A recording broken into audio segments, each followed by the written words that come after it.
रस्ता सुरक्षा अभियान अंतर्गत खोपोलीतील महिलांचा हळदी कुंकू समारंभ। वाहतुकीचे नियम पाळण्याचे प्रादेशिक परिवहन अधिकाऱ्यांनी केले आवाहन। रस्त्यावरील वाहन अपघाताचे प्रमाण वाढल्याने अनेकांना प्राण गमवावा लागत आहे।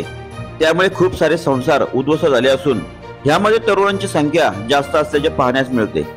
रस्त्यावरील अपघाताचे प्रमाण कमी करण्यासाठी प्रादेशिक परिवहन कार्यालयामार्फत रस्ता सुरक्षा अभियान राबवले जात असून विविध प्रकारच्या माध्यमातून वाहन चालकांना नियम पाळण्याच्या सूचना दिल्या जात आहेत। अशाच प्रकारे खोपोली शहरातील महिलांना एकत्र करून प्रादेशिक परिवहन कार्यालय पनवेल, भूमिका मोटर ड्रायव्हिंग स्कूल व गणराज मोटर ड्रायव्हिंग स्कूल यांच्या संयुक्त विद्यमाने महिलांसाठी हळदी कुंकू समारंभाचे आयोजन महालक्ष्मी मंदिराच्या शेजारी करण्यात आले।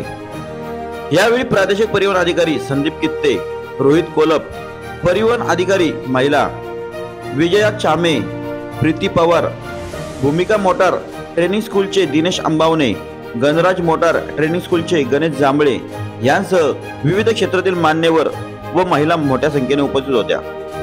2 किंवा 4 चाकी वाहन चालविताना वाहन चालकाने नियमांचे काटेकोरपणे पालन करावे। रस्त्यावरील अपघात कमी करण्यासाठी परिवहन विभाग शक्य ते प्रयत्न करत आहेत। महिलांनी सुद्धा यामध्ये सहभाग घेऊन आपल्या परिवारातील वाहन चालकांना नियम पाळण्याच्या सूचना द्यावे। याबाबतचे मार्गदर्शन परिवहन कार्यालयातील अधिकाऱ्यांनी उपस्थित महिलांना देऊन महिलांमध्ये हळदी कुंकवाचा समारंभ संपन्न केला।